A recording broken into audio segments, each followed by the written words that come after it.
when I'm going out on the downhill bike the next day, I get so excited the day before. way more than any other bike. I'm like, I do look forward to it. It's just like another level, isn't it? Of what it'll do. So I went and checked, and I was like, right, so the current bar has got a rise of 50 millimeters, and the bar I took off has a rise of 45 millimeters. Okay, so I've changed it 10 times as much as Troy Brosnan's. Maybe that's my problem. So we're talking about these, like, they're making these marginal adjustments to get the feel they want, and here I am like, all right, we're back with Jonathan and Ben. It's been a long time. It feels like ages since I've seen your pretty faces. Like, we haven't really caught up much. We've shared a few messages on our little Signal group, but beyond that, we haven't chatted probably since the last time we sat and recorded, which is a shame. But let's catch up. We've got national champs coming up in 2 weeks, which still scares the bejesus out of me. But we'll talk a little bit, I guess, just see where we're at, like what we've done fitness-wise and what we've done bike riding and bike setup-wise. Ben, we'll start with you, because I saw you were in the Hurt Locker today getting a little Wahoo test out. Nice and sweaty in my garage at lunchtime. Yeah, so I've never done one of these before. This is the half Monty. So you did the 4 IDP, like the full frontal test at the start of all this, didn't you? But you've not retested yet. No, so... You couldn't face the full test then? No, I was like, I was sort of under the impression that the half Monty would only take half the time as well, but it takes basically as long. But that's fine. I was saying to both of you, wasn't I? It's a little bit like being, I felt like I was a lobster being slowly boiled in the pot. A, because it was really hot, and B, because it's called a ramp test, but it kind of like steps up the power output to the point where you just can't go any harder, and you can hardly feel the difference between the steps to start with, but you can kind of see like your heart rate's going up, and my like RPMs go up. The harder it gets, the faster I'm pedaling to try and keep on top of it, and eventually you just kind of like blow a gasket and at that point as well, I was like, oh, it's over, brilliant. You just got to do this like recovery bit where it's like, yeah, you go well under your threshold heart rate. I was like, oh, that'd be dead easy then, but it wasn't. It was pretty close to threshold for about 20 minutes. I was quite blown up by the end of it. It's not as bad as the full Monty by far, where you really got to sort of like push yourself to the very limit. And it gives some figures. So it only gives 2 of the 4 that we're looking at, and it's really the neuromuscular, the sprint type ones that I've been more interested in, and it gives you the other it gives you the other figures. So max aerobic power and functional threshold power.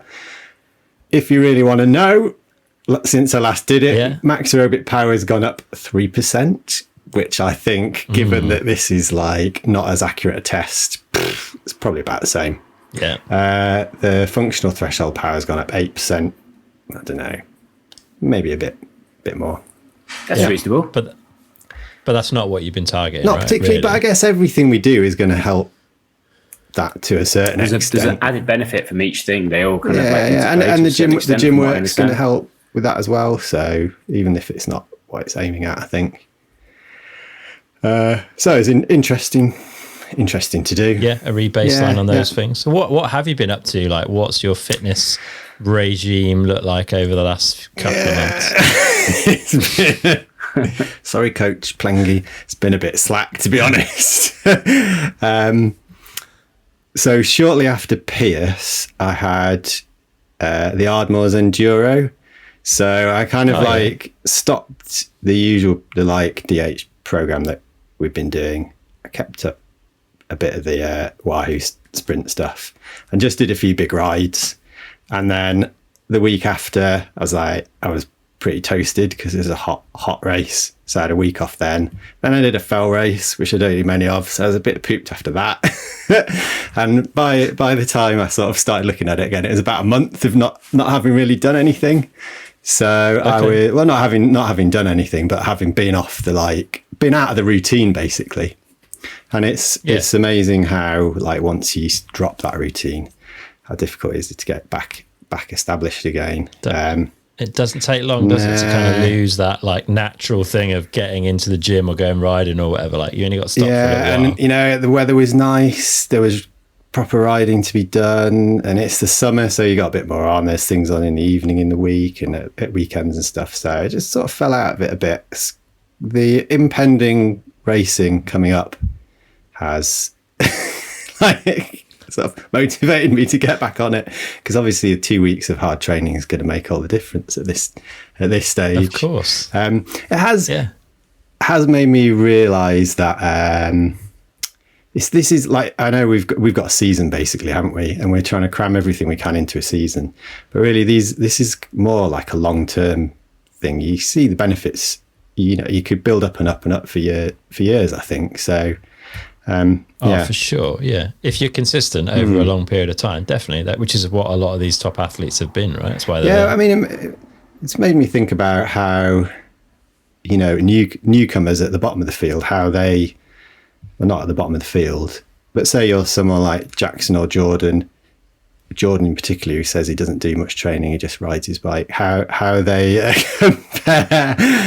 compare to like someone like Greg, or you know, someone who's an old hand who's been training for years and years and years, and how their physical condition compares to each other. But yeah, that's a question. Yeah, maybe age plays into the younger riders' hands. I don't know. Yeah, but I don't. Yeah, got that baseline, haven't we? I don't know. It's a question for Kilmurray, maybe. Yeah, maybe.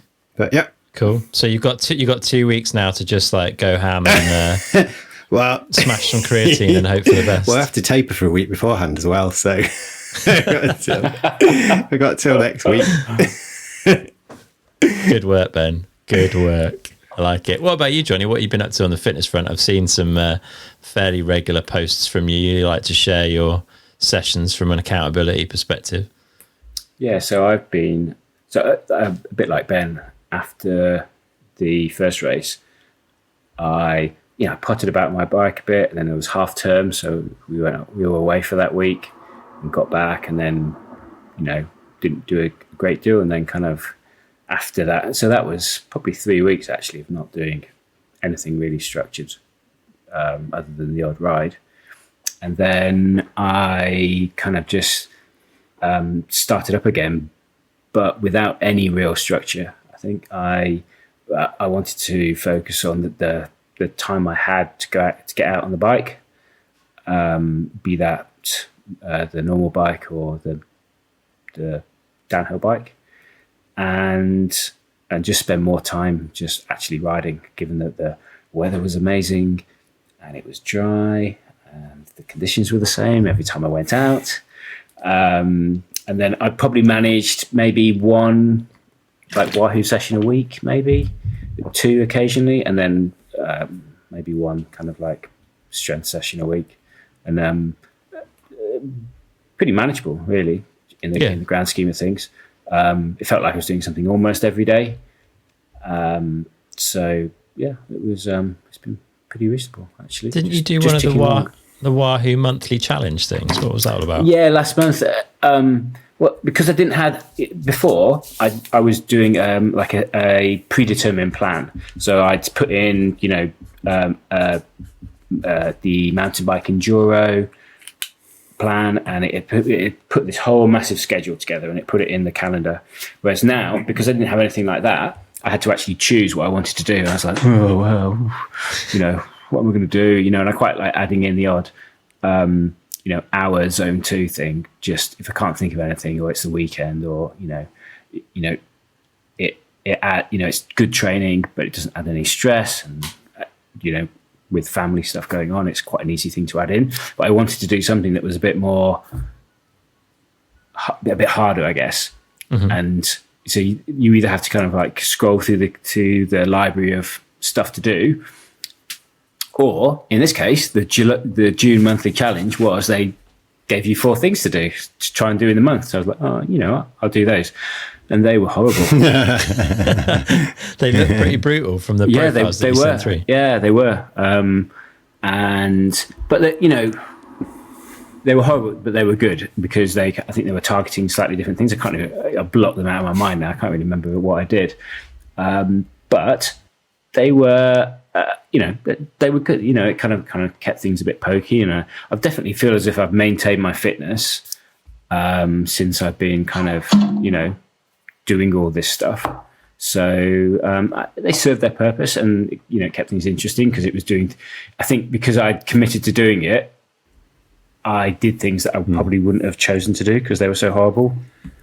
No, horrible is the wrong word. Challenging, probably. Challenging, yeah. It's always easy, right, to be like, oh yeah, I haven't planned this session, so I'll just do an hour of zone 2 because it's easy, right? Yeah, exactly. It's good for you, but it's not. It's like not particularly challenging to just sit there for an hour and spin out at zone 2. So, and I did something I think last week, which was obviously July, but it was called the shovel, and it was it's like this profile that one goes like this, which is the shovel, and then the next one goes like this, which is the hole the shovel digs.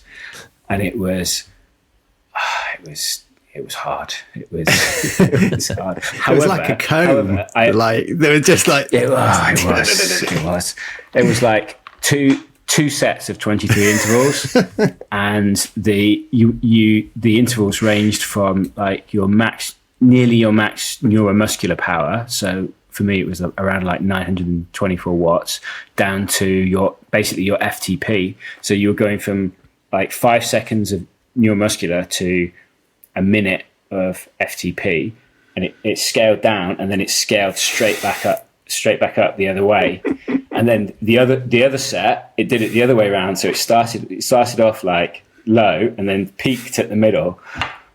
Matt, so it kind of hit the whole, if you look at like what it, you on Wahoo, if you go and it tells you for any given workout which of the 4 elements it's targeting, it is that entire thing. So it's like, oh, this will be good. So, however, it was hard, but it was manageable. Like, so everything I've done up until this point has been beneficial because I did it and I recovered fine. I was, so.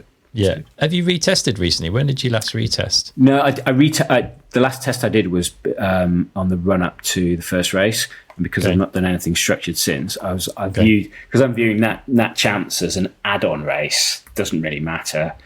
I've not done anything structured, so I didn't retest because I've not been doing. I've been doing this mix of doing more time on the bike than I have been doing on there. So I wasn't too fussed about what happened in between.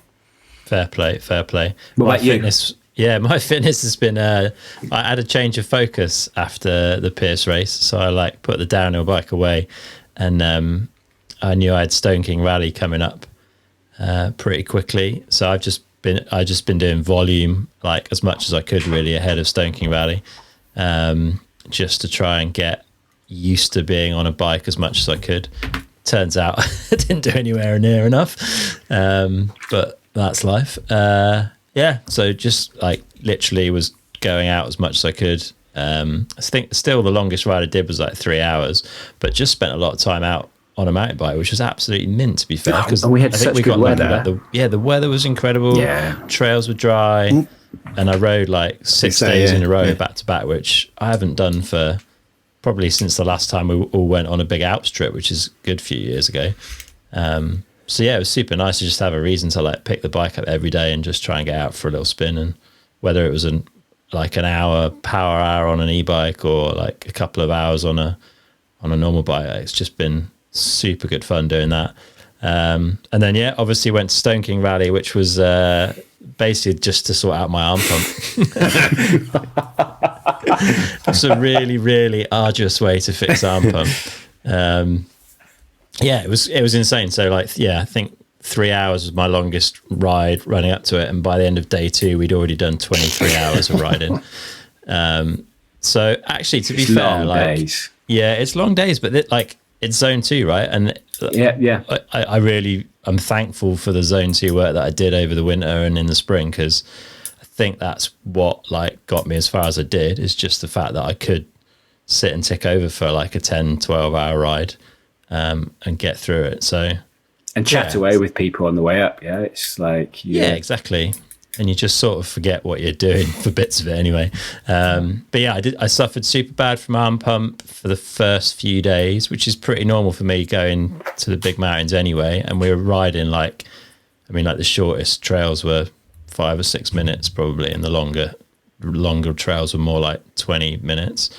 So it's pretty arduous on the upper body and on the arms. And then I had a bit of advice off one of the riders, Chris, who I think did Trans-Provence the same year as you, Johnny. Super nice guy. He was like, maybe try like moving your brake levers up a little bit. So I did that on the evening of the 3rd day, I think, and rode the 4th day with very little issues. And I think it was a mixture of like, I think the brake stuff probably helped. Also, the trails were like much more like stuff I was comfortable on, so I was probably a bit more relaxed. And then just thinking about like trying to put a bit more weight through my legs, and trying to rest where I could, and also just like conditioning of 3 solid days of riding and riding pretty long trails. So be interesting to see where the arm pump's at when we get to a race in the UK, because we're going back to the same, maybe not exactly the same track, but the same venue that we went to for the first round, assuming the track length will be pretty similar. So yeah, it'd be good to see if I've managed to put some of those arm pump demons to bed, but we'll find out whether that carries across. But yeah, I guess like it's the most amount of bike time I've had probably ever. It's certainly for many, many, many years since I was a kid and able to just like down tools after coming home from school and go ride until it got dark every day. Probably that season you did way back when, like, was it Leger? Yeah, Leger. Even then we had work to do. So yeah, like, I guess, yeah. I mean, it's the first week that I've not, the laptop didn't come out of the bag.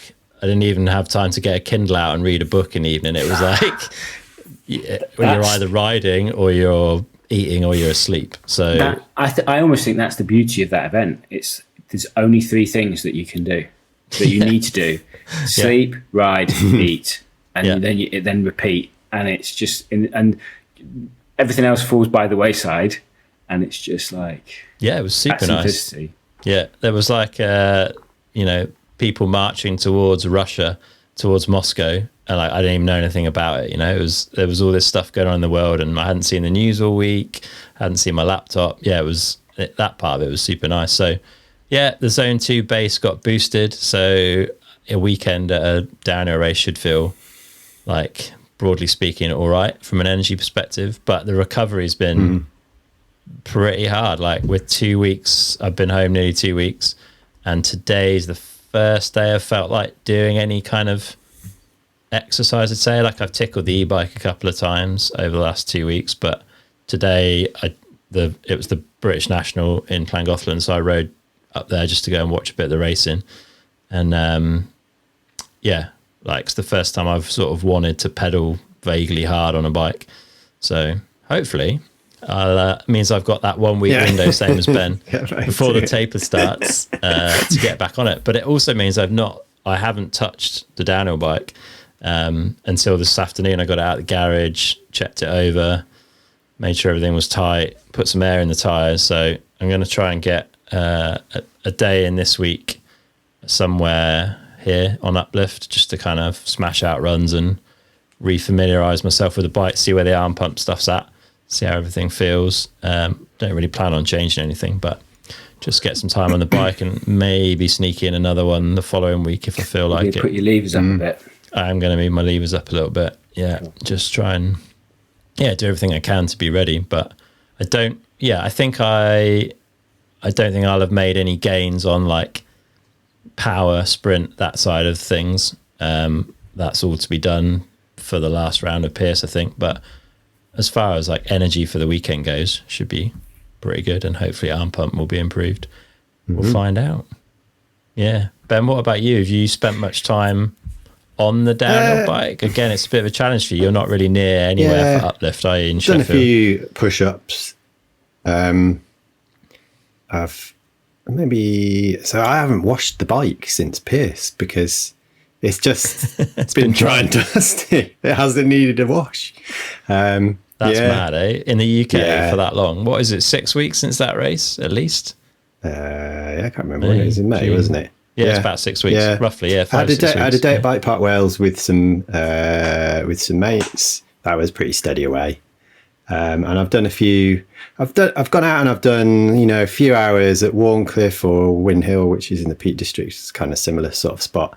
Just sessioning the same trail and focusing on a few specific areas of riding. So like finding some jumps and jumping the bike, because God damn, I'm getting over that jump when we go back. To Bala.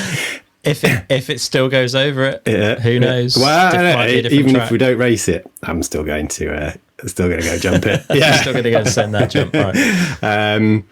So good lad though. It's good that you've been getting into it. Like, have you found some jumps that were like comfortable and then worked your way? How have you approached it? Well, I've been to the pump track, which has got a little set of trails behind it. So I've been riding those, not on the downhill bike, just on the old hardtail. Found some jumps that are in the region of the sender that have got a little bit of progression. So doing a bit of building up there.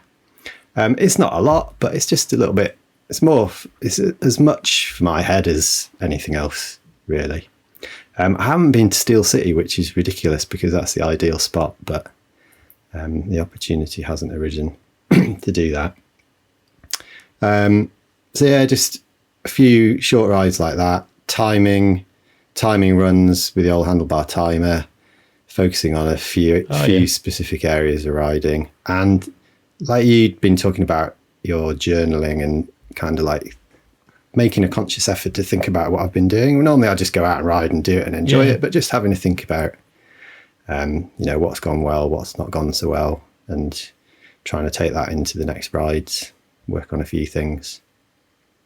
Yeah. What you say you were like timing and focusing on specific areas of riding? What sort of stuff? So one thing after Ardmores was I spent the whole Ardmores race weekend, and I've talked about this before, I think, smashing into corners, banging on the brakes and kind of like stalling and falling out of them. I was like, I've ridden like this for so long. I've got to try and do something about it. It's hard. Yeah. So I started by trying to like get my speed right going into the turn, but that's like a long-term project. I don't know how people do that.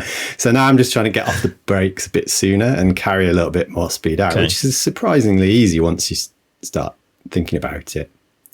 So I've been doing that, been working on riding a little bit past where I feel comfortable in certain areas. So finding like straight fast straightaways and going a little bit beyond where I feel comfortable on that bike. And doing a little bit of like positive self-talk at the start of each run. So What might that contain? Like, you're great. Your bike's amazing. You are a strong, confident woman. You're a tiger.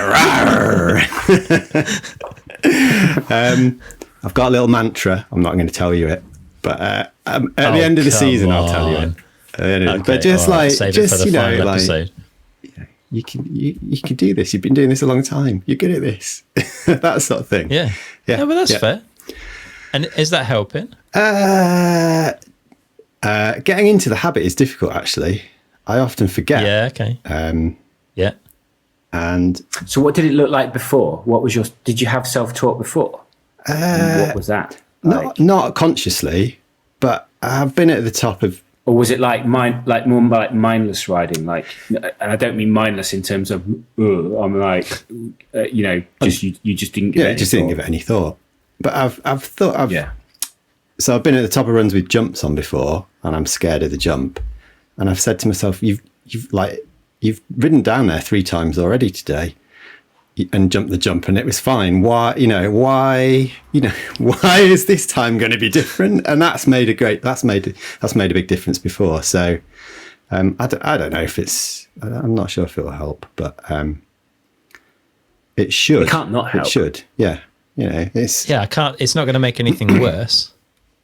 No, I'm a big believer in this kind of like positive self-talk and, talking to yourself like you talk to other people. It's, I think it's really important. Yeah, I agree. How have you got on with this riding beyond where you're comfortable? Tell us a bit about that. Like, how are you making that a reality? So sometimes, the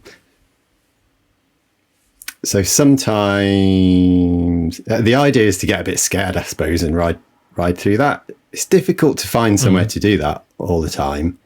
Sometimes I'll be like, I'll go at a corner harder than I think I can ride it, but that doesn't always fit what I'm trying to achieve. It's more what's really bothered me in the past, and it did it. Really fell in a bit, was those really fast, super fast sections where you're sort of banging over rocks and stuff. And it feels a bit sketchy. So I've been trying to find somewhere like that. It's easier at Warney because it's a bit loose and steeper there. Something kind of chunky and fast where you're just trying to let the bike run, but you don't really, you sort of want to rein it back. And maybe there's some features coming up that you go into a bit faster than you would have done. Do you think it's have you found that it's harder to scare yourself? Like, do you think your threshold level is kind of I think it makes it's made me realise I can go faster than I was comfortable with. I'm not sure it's got over the fear, but I probably need access to a bike park probably repeatedly to be able to do that. It's a bit difficult locally. Has it made you realise quite how capable those bikes are? I get so when I'm going out on the downhill bike the next day, I get so excited the day before, way more than any other bike. I'm like, I do look forward to it. It's just like another level, isn't it? Of what it'll do. It's proper fun. Yeah, I got out of the garage today and had a little bounce around in the drive, and I was just like, I cannot wait to get this back on a track, mate. So it is a lot of fun. To 2 weeks' time for sure. Definitely. Yeah, another big weekend of riding. Johnny, what about you? Because you've been, we've had a few messages from you, and it feels like you're quite deep in the puzzle at the moment. Yeah, I'd like to think I've come back out of the puzzle. Go on, take us through the whole story, because you've spent quite a lot of time on on like your e-bike and the downhill bike trying to just get faster, right? You've been pretty focused. So I had a plan, and I'll start at the beginning. So if you remember, part of the plan was I was going to lose a bit of weight as one of the things I'd added into this. So I'll throw that out there now, but let's park that for the time being. And then I was I wanted to spend more time on the bike, not on just the downhill bike, but more time riding. So I kind of committed to getting out for 2 mornings a week, about a 2-hour ride each time I'd go out. And one would be I've got an e-bike, so one would be on the e-bike, and maybe both of them on the e-bike, and then it varied as I went on. And with a stopwatch like Ben has been doing. So I wanted to kind of quantify in my head, what does going faster feel like? Which doesn't quite do it what I'm trying to kind of get across justice. But I wanted to know, so I knew how far behind the winner of the category I was. I knew how far the top elite I was. I was like, well, if I want to go 2.5 seconds quicker per minute, well, what does 2.5 seconds per minute feel like?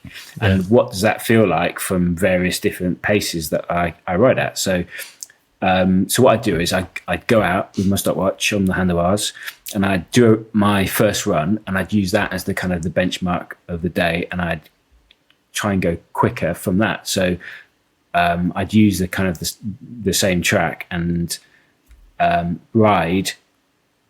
And my first runs are pretty quick generally. So, this is tracks you're not going somewhere riding new tracks, right? Exactly, tracks I know. And my pace on a first run is generally quite high. So it's I'd set a baseline, and then I'd work to get quicker from that. And then so that was a combination of working just like Ben was doing, like working on some technique stuff, which I'd identified from the first race, which was my body position on the bike. The fact that I had a tendency to drop a pedal or raise a pedal, depending on which foot you're looking at, and also like rounding corners. Like I'd noticed from some of the footage I watched of the helmet cam, that I had a tendency to come in too sharp into a corner and stand myself up, or which is a combination of poor line choice and then the points at which I was choosing to brake. So I'm a bit of a late braker to the point that I brake in the middle of the corner and stand myself up, and then I lose all my speed on the way out. And I did that quite a few times at the piss. So I was focusing on rounding the corners, keeping my pedals level, and maintaining that kind of like good form on the bike. So I do that. I go on the e-bike, and then I, slowly kind of whittle away at my time on a track, to the point where I got a pretty good improvement, and I could feel what the difference in pace was between going, my base time and then going 2 seconds per minute quicker than that base time. So I felt like I was making good progress on that. But then what I planned to do was I'd do 2 days back to back of riding, with the view that I'd come back the next day and try and go faster. Okay. Like as if you're at a race. Yeah. And it was really kind of like hard mentally to be like, right, I just went as fast as I felt I could yesterday, and I'm going to turn up and I'm going to try and go faster. Yeah. And it was like, how do I go about, and it was, I remember, I can remember it now. Like, I don't know how I'm going to do this. Like, what am I going to do? So, and peace, and kind of like trying to break it apart again. And I did. I'd managed to go another 2 seconds quicker. Per minute? Roughly? No, less, but I was doing a minute and a half track. So maybe like 1.5 seconds per minute quicker. And so it was a kind of a really kind of good exercise. And then I do that on the e-bike, and then I've been doing the same thing but on the downhill bike, just to spend more time on the downhill bike. But then this is where things went wrong. So I got up to a really good point. I was like, well, maybe I can go quicker by changing my setup. And one of the benefits of the last couple of weeks is the return of World Cup racing, which has been, I've really enjoyed it, despite there being way too much content to kind of watch on the racing side of things. But I was like, I think this time, watching the World Cups this time, it's been a bit different because we've been racing. I've had a different viewpoint as to what they're doing, and you got a different lens on it. Yeah, and it's like, well, what are they doing that I'm not? And it's not as if I want to ride the same speed that they do, but they are the technique that they're employing to get down the hill is what kind of like we should be kind of trying to mimic, maybe, or trying to find a rider that you think rides in a similar style as you do. Like, I'm not going to try and mimic Greg Minnaar or Bulldog, or who are you going to try and mimic? Smaller guys, like let's call a spade. And God, that's not actually very PC now, is it? There we go.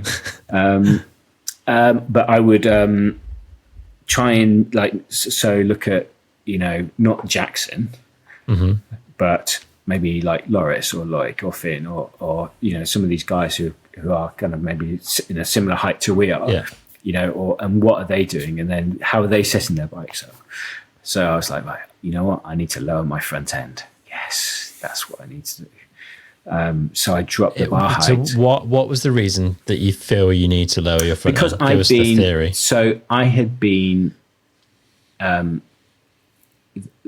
had quite a high rise bar on, and when I'd been kind of like tuning the suspension, because the session I did with Rich to set up the bike, I had like a base setting, and then it was very strange. Like, since I've done that, I've had this kind of, I feel as if I've had a better feel as to what the bike's doing, and I'd go to the trails and I'd know whether I needed to change basically the low speed compression front or back to kind of get the balance for the day, for how I was feeling. But I'd always be kind of like, feel as I was like too far over the back. So I was like, you know what? I need to put more weight on the front. I want to load the front wheel more, because I feel as if I ride around the front more than I ride around the back. Okay. So I dropped the bars and I went to the trails. Crashed first run, fourth corner, laughing to myself like, what have you done? Carried on the run, and it felt like the front end was tucking the whole time. And then rather than spending the day kind of like trying to get faster, it was trying to get a balance back to the bike. So, I had to put more pressure in the fork, and I was playing around with the compression to get the balance right. Finally got back to somewhere, and I was like, right, okay, yeah, here we go. This is a bit better. But my times were kind of nowhere near. I was like, okay, what have I done here? And then I was watching, so Troy Brosnan does this little vlog of what he does, of a weekend. And he was saying he dropped, like, he'll be general riding, and then him and his mechanic would be like chatting away, and they'll talk about what they're doing, about the feeling on the bike. Because he's like, yeah, I've raised my bar height 3 millimeters, and that's put me back into the bike, which is helping it work a lot better. And I was like, 3 millimeters? How much have I changed mine? So I went and checked, and I was like, right, so the current bar has got a rise of 50 millimeters, and the bar I took off has a rise of 45 millimeters. Okay, so I've changed it 10 times as much as Troy Brosnan's. Maybe that's my problem. So we're talking about these, like, they're making these marginal adjustments to get the feel they want, and here I am, like, dropping the bar height. So what I did then was I had another set of bars knocking around and put them on, and they were in between, and went back, and I got what I was trying to achieve. Basically, it put the bike in a window where I was, rather than it being like here and I'm fine tuning it down to here, I had the bike here and I was fine tuning it here. So I felt as if I was in a much more balanced position to make the changes that I wanted to do. Okay. So wow. So that cost you how many weeks? Well, it was, yeah, but despite that, it was time on the bike. Yeah. So I don't, and it's understanding of, my idiocy as well, which helps. But you're getting a feel for it, right? Yeah, it was. All right, it didn't feel good, but you knew it didn't feel good. You kind of knew roughly what the problem was, and you've worked out a way to resolve it. And I know what I want from a bike as well, because, I make these changes, and then all of a sudden I'll get it where I want to, and it's like, I know exactly, and I'm like, that's what I want. So I'm always, it's like I'm always chasing a feeling. And when I get that feeling, I'm like, oh, this is great. And it's like, I can put the bike wherever I want to. And I'm not even, whereas before, if it's not in the right place, it's like, it'll be pushing out on a corner, or the fork will feel chattery, or, this. And then suddenly you get it in the sweet spot, and it's like, whew. But it's annoying as hell, because, I'm like, as we've been joking, it's, like a bit of a princess. So there we go. It's all good. It is. Have you not thought about using the adjustment that's built into the bike, either lengthening the wheelbase or messing around with the reach? Because it sounds like you wanted like a slight shorter reach, or I don't know. Like there's other ways to get more front grip. There is, but do I really need to add that trouble to my variable life? I'd love to, and you've given me the idea now. It would be really easy to just try the long wheelbase setting. Yeah. Super easy change, like literally 2 minutes. And you'll have more weight on the front. But then you'd have everything else to set up again. Yeah, but if I go longer at the back, that's going to put me more in the middle of the bike than I was. So I can have more weight on the front. Okay. It does seem the wrong way around, doesn't it? When you talk about it feels counterintuitive, but effectively you're putting yourself closer to the front of the bike because you're moving the rear. You're making the wheelbase longer, moving it away. Yeah. So you can stay in the same position, and you'll have more weight on the front of the bike. Don't have time to change it. So there we go. It's true. Yeah, it feels like you need to somehow find a couple of days to be at a bike park with a work stand and some tools to just be able to rattle through, like, right, I'm going to go and do a run in the long setting. I'm going to do a run in the short setting. Then I'm going to change the reach and I'm going to go from the long to the medium to the short, and just because you know straight away what things feel like. You're really like, you're intuitive, I think, in like how a bike feels underneath you. You just don't know what to change to get it where you want it, because you don't have that. It's experience. Exactly. It's like getting that kind of like catalogue of feeling for what different changes result in. And I think if you had that kind of like, which I guess is what a lot of these riders do, they go and they do testing, and it's not as if they're chasing something specific. It's like, what I'm going to change X, and what's Y. Okay, noted. Let's change Z, and now this is, F, whatever. And it's just this and this and this and this, and do I like it? Do I not? What's the change? What's this? And then you've got this kind of like,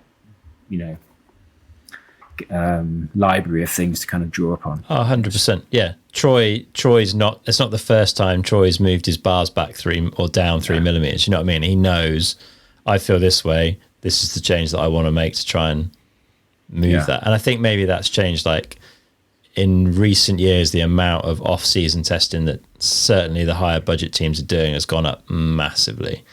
Like that, and Greg Minna always talks about, I don't really ride my downhill bike in the off season. Like, I do other things, and that helps keep me fresh. But I'm not sure that approach anymore kind of works at the highest level. Like, you see most of these teams, including Greg and what they're doing with the syndicate, like they're spending a huge amount of time trying all of these variables, so that by the time they get to a race, they know, okay, I want to change this feeling. This is the best way for me to do that on the bike. So I think this is where the data stuff comes in as well, because if they're logging the data, they can say, I'm not feeling quite right, and then somebody independent, their mechanic, can go and look at the data and go, okay, yeah, I'm seeing this in the past.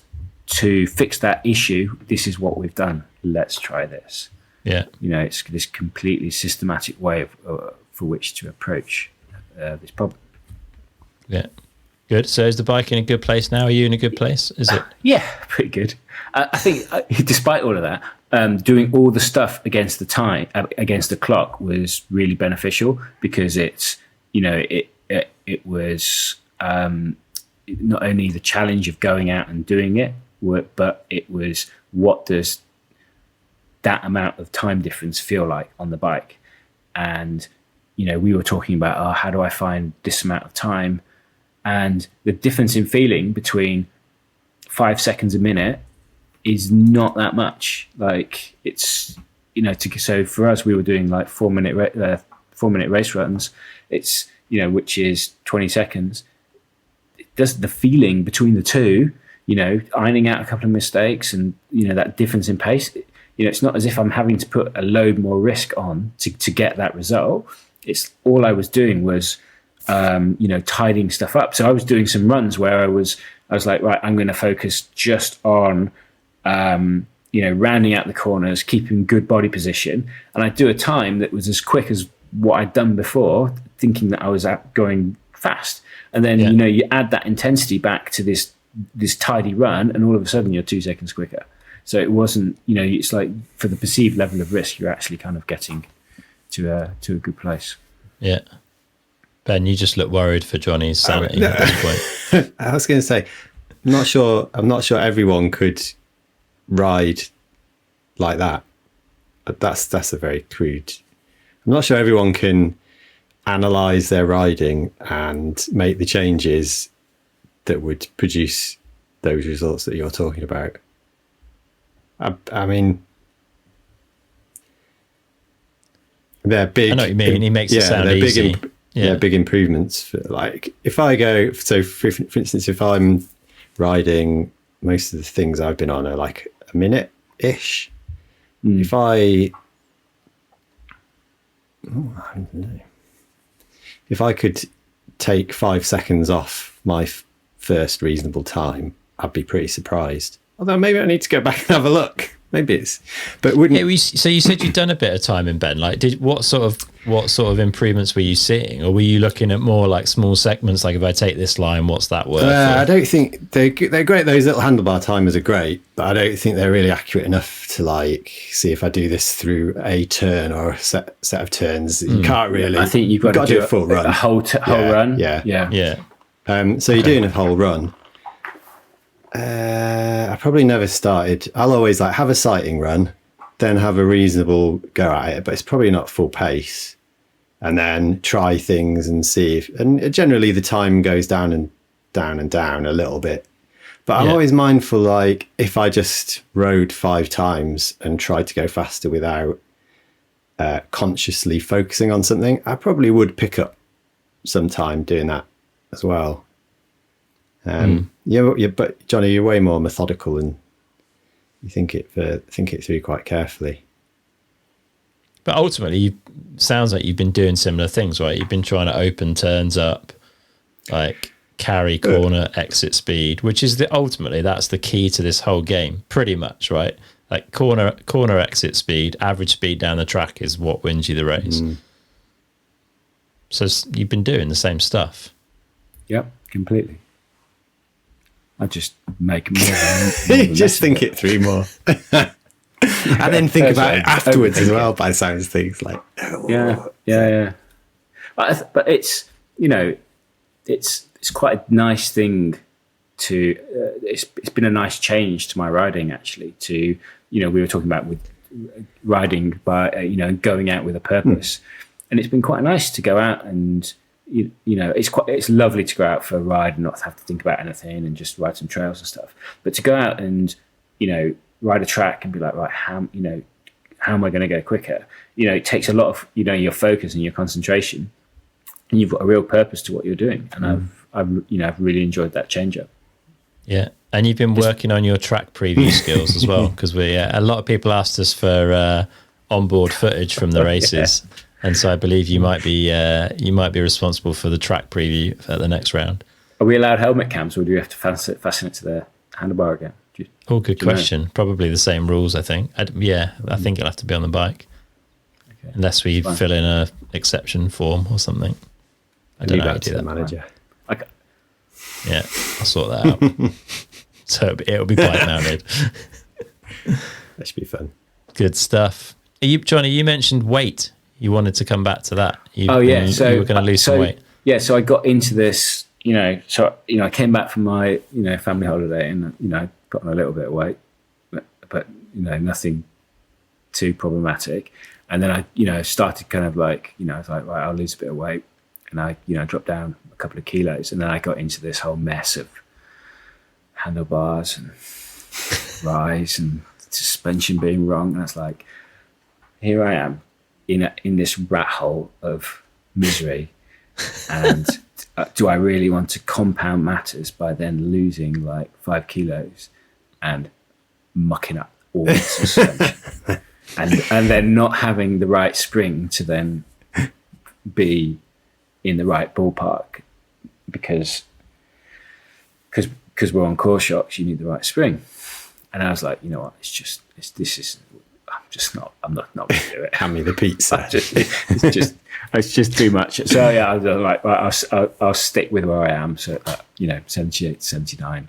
I'm like, yes, couldn't face having to call up Rich and be like, right, Rich, what do I need to do to my suspension if I've lost some weight? It's not exactly like you're overweight, though, is it, Johnny? Like it's not. No. Issues, you know and I mean? The funny thing is, it's like I've got fitter and my weight's largely stayed the same, and my clothes have got looser. So I think that's fine. I think that's good.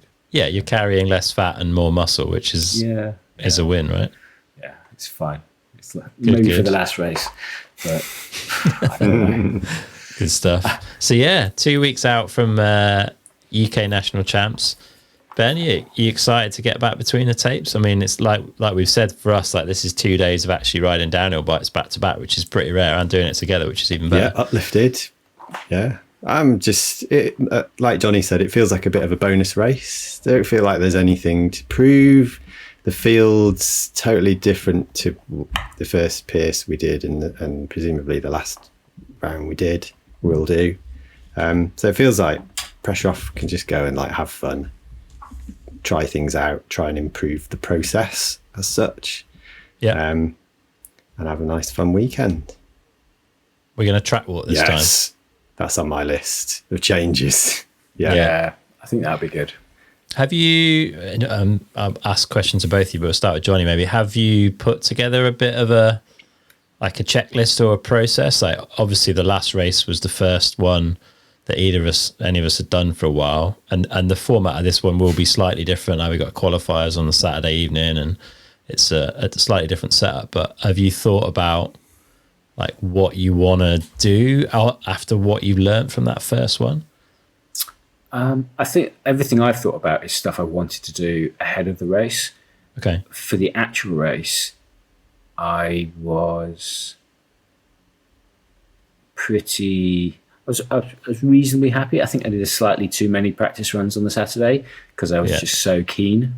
You're having too much fun, yeah. I was having too much fun. And, I did an extra run than you guys, and then we all went up together to do a last one. And I was probably like, that's probably a bit too much. And then come that second race run on the Sunday, I felt pretty tired. The other thing that I made a note of was that I was running that higher compression setting for the suspension, which I generally liked, but I think it added more fatigue to me over the weekend. So I'm going to be running something with a lower compression over the weekend this time. Okay. Because I think it will be more forgiving on me. Yeah. So a few learnings from that first round. Yeah, then. definitely. Yeah. I'd like to get a bit more sleep on the first night. Get your 9 hours. Yeah, because I think it was a combination of obviously Ben got stuck in traffic and road closures and stuff, and we knew he was going to be late, and then just the nerves of like going into it, which hopefully will be a bit better this time because we kind of know a bit more what we're getting into. Yeah, definitely a bit more sleep. I think I feel like I paced the weekend pretty well. It would have been easy to do more runs because it was a super fun track and the uplift was so efficient, but I think I called that pretty well. I didn't feel too bad by the end of it. And then if we can get this arm pump thing ironed out a little bit, then I feel like there's a decent bit more performance to be had. On the arm pump thing, are you willing to kind of like say, don't base my experience off it, but are you willing to raise your bars a bit because I remember you saying you were very happy with how the balance of the bike is, but if the balance of the bike is good but it's causing you arm pump, would you be willing to compromise the balance to get rid of the arm pump? Not now at this point in time, but after this race. Like if it was still an issue for me, I would be after the race. I don't want to, I don't even think I have what I need to change the bar height upwards at the moment. Do you know what I mean? Like I don't want to start messing with that with the amount of bike time that I've got available to me and then what I've got in the garage. But if we still have a problem, then 100% between now and like end of September, which is our last round, then yeah, for sure. Cool. Okay. Yeah. Interesting. Ben, what about you? Process, like stuff that you learned from the first round? We're kind of just repeating things really. Track walk. I don't know why we didn't track walk.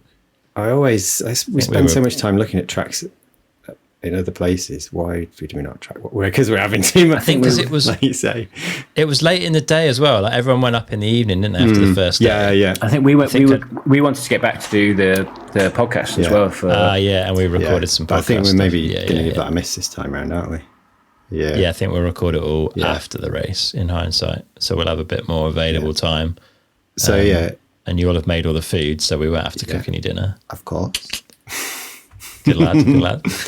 So track walk. Like you saying, I got there, I can't remember what time it was. It was like 1 after midnight and then didn't sleep much.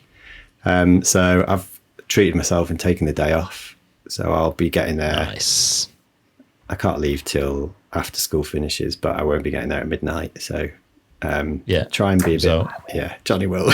Oh yeah, Johnny's coming back from another family holiday. Be a bit better rested, basically. Yeah, but otherwise much the same. Do the jump. Have I mentioned that? yet that I want to do the jump. You said something about a jump. I didn't even realise. I didn't realise He's you going had to do done the it. jump, turn around, ride back up the course, come back in where he left the tape, and then he's going to do his race run, and he's going to be like, I don't care about the time. I did the I've done the jump. I've done the jump. Yeah, and then just The monkeys off your back. try and put into practice the technique stuff, whatever that we've been working on. So Yeah. Keep the positive mental yeah. talk going and all that kind of stuff.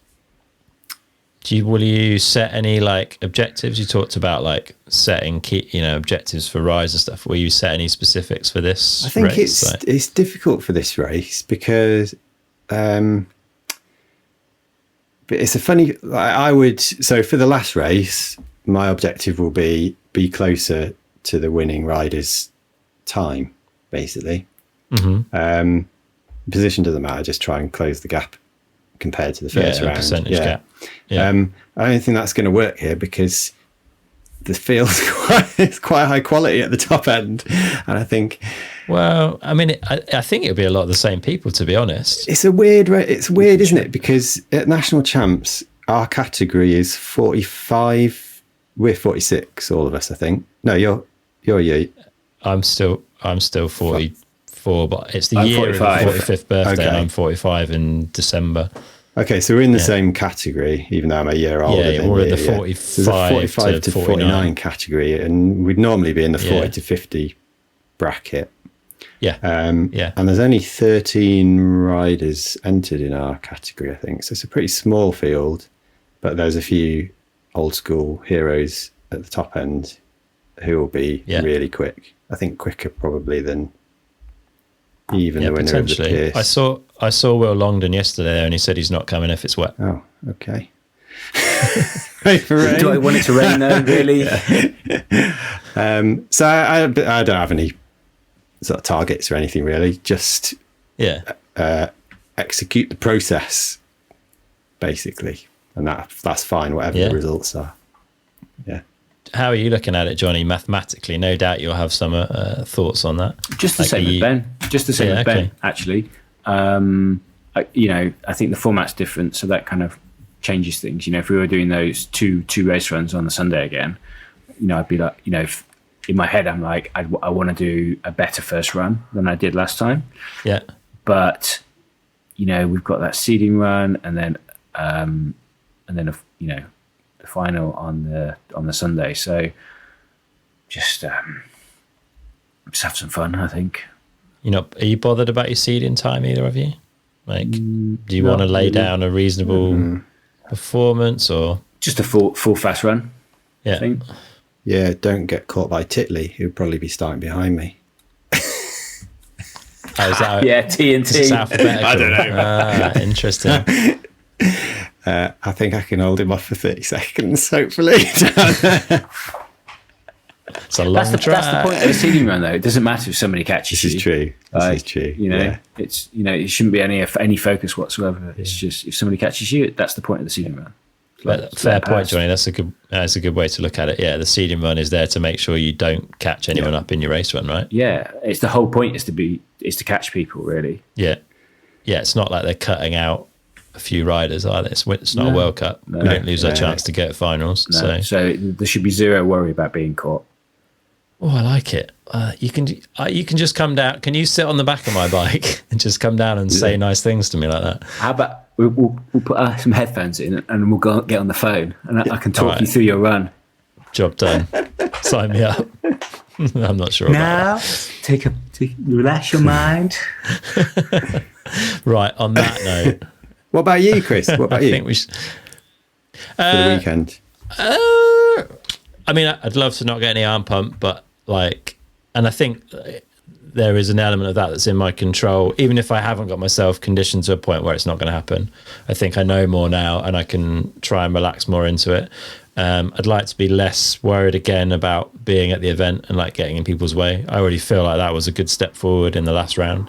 But I don't feel like, still don't feel like 100% okay about just turning up at these things and getting it done. Less people though, as well. So I think there's going to be less people on track. So I think as an interim event, despite it being national championships, it's it's smaller, unfortunately. Yeah. I'd like to put down a run that I like feel vaguely okay about. I didn't manage to do that at the last round, like because I just was riding so slow for half the tracks I couldn't hold on. I don't really want to do that again because it's just not that fun, is it? It's the whole idea of this is to go as fast as you can, top to bottom, and I want to feel like I've at least had a crack at that because I definitely didn't feel that way at the last one. So yeah, it'd be cool to just put down a run that I can walk away and be like, yeah, sweet, like I stand by that sort of thing as like a good performance. I haven't done that yet, so we'll see where we get to. But yeah, Cool. Again, just 2 days on the bike will be good with you boys, and yeah, I'm looking forward to it. Yeah. So yeah, sign off, Johnny. Have a good holiday. You're away from now until the racing, I think. Yep. So enjoy that. Thank you. Get some rest, and you'll come back, no doubt, chomping at the bit to get on the bike and Come back attack the heavy. track. And yeah, Ben, don't go too hard in that taper week, mate. Most of You'll it. find me in the gym for the next 7 days. And then that's it. Nice one. Right. All right, boys. Well, thanks for the catch up. It's interesting to see what you've all been up to. Definitely some very structured approaches, which is super cool to see. And yeah, we'll catch you in a couple of weeks for some racing. Cheers. Cool. See ya. Ta-da. See you later.